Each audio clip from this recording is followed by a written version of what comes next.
Good morning and welcome back to a wonderful day of read alouds. So all the stories this week have had a common theme. Have you guessed what that theme might be? Let's see if today's book matches what your guess is for our theme. Today we're going to be reading a story called Dear Juno. And in this story, it's going to be another story about a grandma and their grandchild. So this story, Juno, he's a boy, so it's her grandson. And the grandson and the grandmother, again, have a great relationship. And she lives in Korea, and he lives here in the United States. And he really misses her. And they write letters back and forth to each other. But the problem is, the grandmother writes in Korean, and the little boy writes in English. And so they can't read each other's writing. Let's read to find out about this story. Dear Juno by Soyung Pak, illustrated by Susan Kathleen Hartung.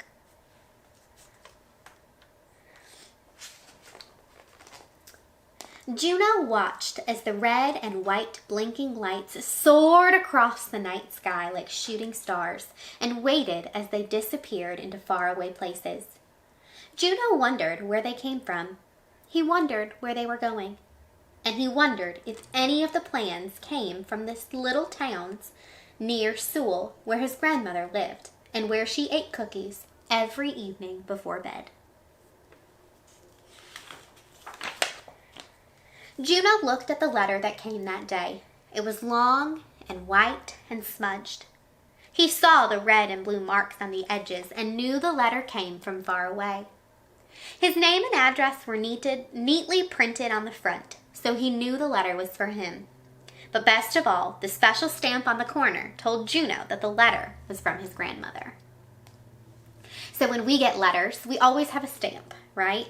But when it comes from somewhere from far away, it has another special stamp. And around the corner, you see blue and red stripes. That tells you that it came from overseas, over the Atlantic or the Pacific Ocean. So Juno knows already, hey, this is from my grandma. And I bet he is so excited. Through the window, Juno could see his parents. He saw bubbles growing in the sink. He saw dirty dishes waiting to be washed. He knew he would have to wait for the cleaning to be done before his parents could read the letter to him. Oh, they can't read it. Wonder what's going to happen. Maybe I can read the inside too, Juno said to his dog, Sam. Sam wagged his tail. Very carefully, Juno opened the envelope. Inside, he found a neatly folded letter, small and square.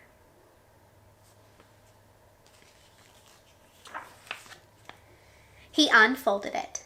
Tucked inside were a picture and a dried flower. We can tell that's not English. That's in Korean. Juno looked at the letters and words he couldn't understand.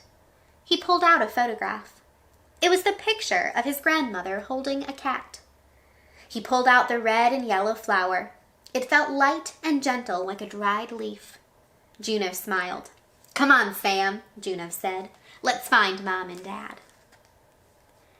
Now, he's smiling, but he couldn't read the letter. Why is he smiling? I wonder if maybe he thinks he knows what it says? Well, Grandma gave him some clues, right? Let's see. Grandma has a new cat, Juno said as he handed the letter to his mother, and she's growing red and yellow flowers in her garden. The clues, right? Grandma had sent a picture of a cat and a dried flower. And so he inferred. He made a guess in his brain about what the letter might be about by what else was given. How do you know she has a new cat? Juno's father asked. She wouldn't send a picture of a stranger's cat, Juno said. I guess not, said Juno's father. How do you know the flower is from her garden? Asked Juno's mother. She wouldn't send me a flower from someone else's garden, Juno answered. No, she wouldn't, said Juno's mother. Then Juno's mother read the letter to him. Dear Juno, how are you? I have a new cat to keep me company. I named him Juno after you. He can't help me weed, but the rabbits no longer come to eat my flowers. Grandma. Just like you read it yourself, Juno's father said. I did read it, Juno said. Yes, you did, said his mother. At school, Juno showed his class his grandmother's picture and dried flower. His teacher even pinned the letter to the board.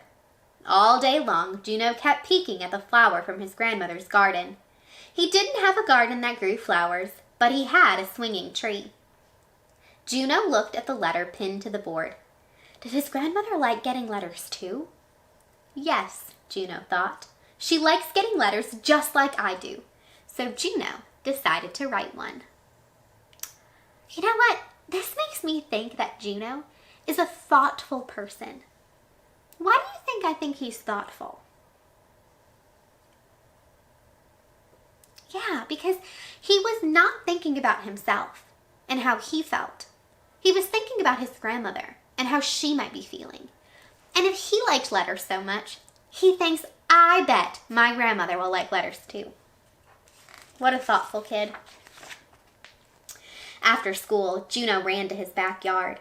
He picked a leaf from the swinging tree, the biggest leaf he could find. Juno found his mother, who was sitting at her desk. He showed her the leaf. I'm going to write a letter, he said. I'm sure it will be a very nice letter, she answered, and gave him a big yellow envelope. Yes, it will, Juno said, and then he began to draw. Draw? Why would he draw? I thought he was writing a letter. Let's see. First, he drew a picture of his mom and dad standing outside the house. Second, he drew a picture of Sam playing beneath his big swinging tree. Then very carefully, Juno drew a picture of himself standing under an airplane in a starry nighttime sky. After he finished, he placed everything in the envelope. Here's my letter, Juno announced proudly. You can read it if you want. Juno's father looked in the envelope. He pulled out the leaf. Only a big swinging tree could grow a leaf this big, he said. Juno's mother pulled out one of the drawings. What a fine picture, she said. It takes a good artist to say so much with a drawing. Juno's father patted Juno on the head. It's just like a real letter, he said. It is a real letter, Juno said. It certainly is, said his mother. Then they mailed the envelope and waited. Look at Grandma got the letter. I wonder if she's thinking the same things. One day, a big envelope came. It was Juno's grandmother. This time, Juno didn't wait at all. He opened the envelope right away. Inside, Juno found a box of colored pencils. He knew she wanted another letter.